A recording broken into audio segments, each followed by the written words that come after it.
look like in a village school, quite small. The children would go here for a few years, not that many years, but for some years. So you would have all ages in here from yes, it would 5 or 6 probably through. mixed. Yes, yes. And this is a song as we always sang in the Swedish school class in the beginning of the morning. And then we prayed to the Lord. Do you want me to sing it? Yes. We'd love to hear that. Do you help me? No. Din ljuva sol går återåt. Jag tackar dig min Gud med kraft och mod och nyfött hopp. Jag höjer glädjens ljud. Swedish! We're going to sing one for you at our meeting. We've only met 2 Swedish people that ever heard this song. It's called Sol ute, sol inne. Have you ever? Sol ut och sol inne. Ja, sol ute, sol inne, sol i hjärtat, sol i sinnet. Yeah. Yes. But this is a song as we learned, and many of us never forget it. No. And it was our teacher was playing on the organ, and we remember her with love, doesn't we? Okay. But nowadays the children don't sing it because it has this religious Christian meaning, and in this multicultural school we're not supposed to take any. Some place we do it. Sometimes Yes, they do yes. it anyway. Yes. When we were a little younger at school, we yes, we had to learn a verse from the Psalm more or less each and every day, and we learned it when we walked to the school, and you know, you stamped it in. But after the first lesson at school, we forgot it. But we know the Decalogue, the 10 commandments. Yes. In the summertime we do, for the children, we do what we call time traveling trips. So for 1 hour we take the children into the past. We have I don't know if you have it here. We have a round that you put on pots on the stove. On top of it, the lid. Lid. Yeah, lid. Yes, we use that. We sit in a circle and we twist it around on the floor. And when it falls back down, we have all been atop. Yes. When it falls down, we have all been moved back in time. It's like a mystery. And then we do different types of activities. And one of them can be going to the school in 1895, for example. And then we use this house. And is this table here used to practice your letters and writing? Yes. That's amazing. I've never come across anything. It's nice, I think. That reminds me of Japanese. That's quite unusual. It's very clever. Very clever idea, yes. And then that thing, you push it. Your eraser. I thought I was old with a slate, but...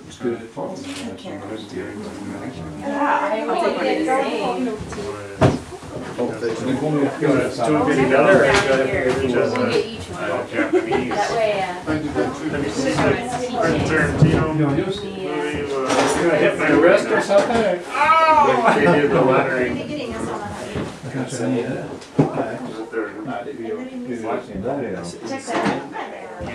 My school is Swabianites, my college.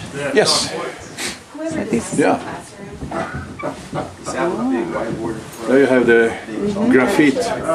Yes, you want to see that. This is an experimental thing that they used in the physics lesson. You can make some kind of energy there, electricity. And yes. Down there are the this is hats. Yeah. Hats that they used in the school. Har du nyckel? Ja.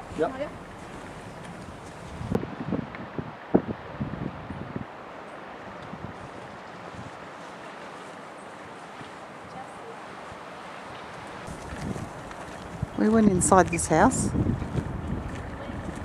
I think. This is the house we were in before. And then you can see the grandparents' house just tucked in there behind it. They listen to American music and they talk about going on vacation with the car and the caravan, and you have some other things than agriculture to talk about here. It's really nice. And what you can see there called trafikskola. In the 50s, when cars became more and more common, you realized, oh, accidents happen. We have to teach people how to behave in the traffic. So they made traffic schools like this, where children could go on small bikes and learn how to put their hand out when they are turning, and how to behave, how to walk in the striped Pedestrian walk? Yes, pedestrian walks and things like that. So in the summertime we have small cars, Wheel cars. Wheel cars. Yes. With no engine, Yeah. that the children can use, and they can take their license, and they pay a little to get their license, and they learn how to drive long roads. This is where the parents can come with their children when they're on maternity and paternity leave, which is for more than a year, lucky ducks.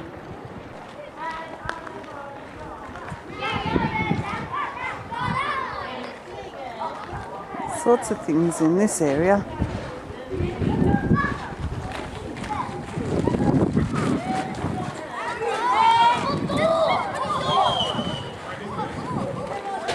It looks like Yes. a kind of a serpent-like creature. And there are also a lot of whiskey distilleries in the area. That's right. In the southern They do very well there. In the southern part of the big lake, they have actually just a couple of years ago placed cameras, underwater cameras. So on the web you can follow and see what happens down there. I don't know if this was planned. We had some help from a Canadian museum guru, or what you would say. His name was Jean-Jacques André, and he was here. He has built a lot of children's museums in America, I think. Or designed them. And what he said to us was that don't make a museum with small rooms after each other. Make something big where people can see each other, where you can stand on one place and see how people play in another place. So that's why we got this open museum, which is wonderful until it's the end of May and we have about 7 school classes here at the same time. Then we would love to have walls between the rooms. But most of the time it's great. Now it's quite dark because you can actually follow the day. Soon it will become more light. Yeah, you notice it now. And it will be daytime and evening and nighttime. And you will also hear the sounds, the birds change. There are new birds in the night, and you can follow that. So that's quite nice. I don't know what first. What is it? Probably A pine tree. just a type of pine. Type of tall. Okay, it's tall. It's a birch tree. They are. There was a lot of work being done to get these trees in here because the trunks is artificial, but the branches are real ones, and then the small green sticks are plastic, and we ordered them from China, but they were too long for Swedish types of birch trees. Yeah. So everyone working at the museum have spent time cutting all these little sticks to make them on the same. Where people lived as nomads mainly. We won't have time to go through the whole thing, so I will just give you a short idea of what there is, and I will show you one of the exhibitions, and then if maybe you have a few minutes, you can go back and look. In that corner where you have the mountain, that exhibition is about the Sami people. And it's a little bit connected to this one because it's the nomad way of living. So that's about the Sami people back in time, not today. And then we have an exhibition about the Viking era, and we will go down there. I will talk a little bit more about that. And then we have this part over here, which is about the pre-industrial time. Yes. So we don't show anything about the 1900 here. That's more shown outside at the Or the 1970s. Yes. This is the stuff on it. Would you mind taking a picture of me there? Oh, no. You want to be sleeping in it or something? I'll just poke my head out. Do you want to live there? Sure. Yeah. Here. Sorry. Rotary District Assembly. Yes. Yes. But you're our first president. Okay. So hopefully it would be good for you. Oh, that's good. That's good. And, you know, if you two could watch it, and if you have feedback afterwards of how we can do it. And there are many different ways of understanding it, because these pictures, we don't really know what they are. But you can find old pictures that relate to old stories before the Christianity came here, with the old gods. You can recognize them. For example, one of the gods had a horse with 8 legs, the Sleipner is called. And you can see that's the... Yeah. Some squirrels. So now, here if you look carefully, you can see the piece that had been cut out. You can see that it's sewn into. See the stitching. So that part was for the little girl. Yes. So you have 130 people working at this museum. Yes. This must be a huge employer within the community. Yes, it is. And in the summertime, with all the actors coming working at the Open Air Museum, and we have 140 young people employed from the municipality taking part in the open air activities as well. So in the summer, there's a lot of us, but 130 all year round. But that's teachers and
those are Swedish horses.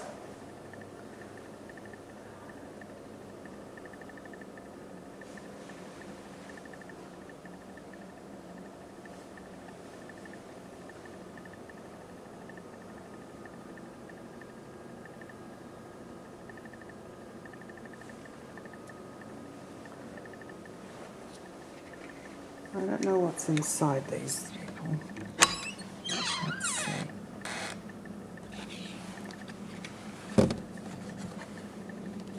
Nothing.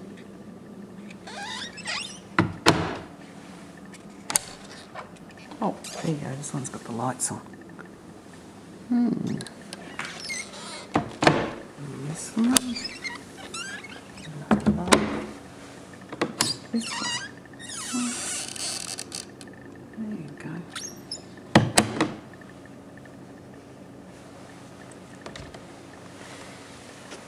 It tells us what each one of these children is thinking, telling something about themselves and the kind of things that they have to do. That is really good.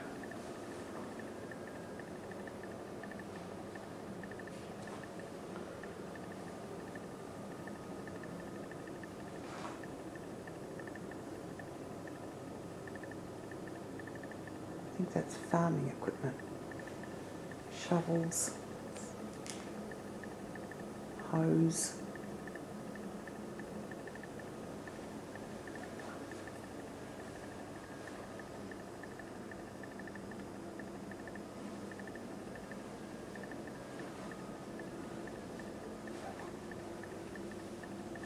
That's what they do in the snow. Every now and again there's one of those little tinsy pictures.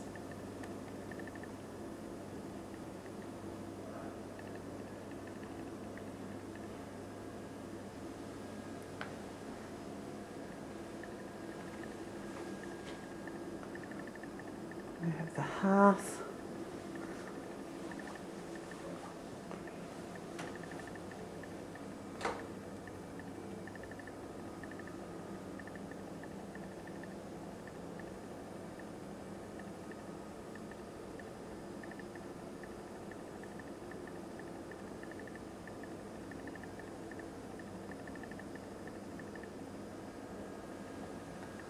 Let's see what happens when I press the button.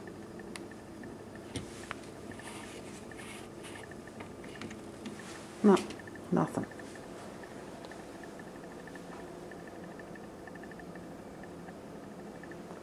Fishing and hunting.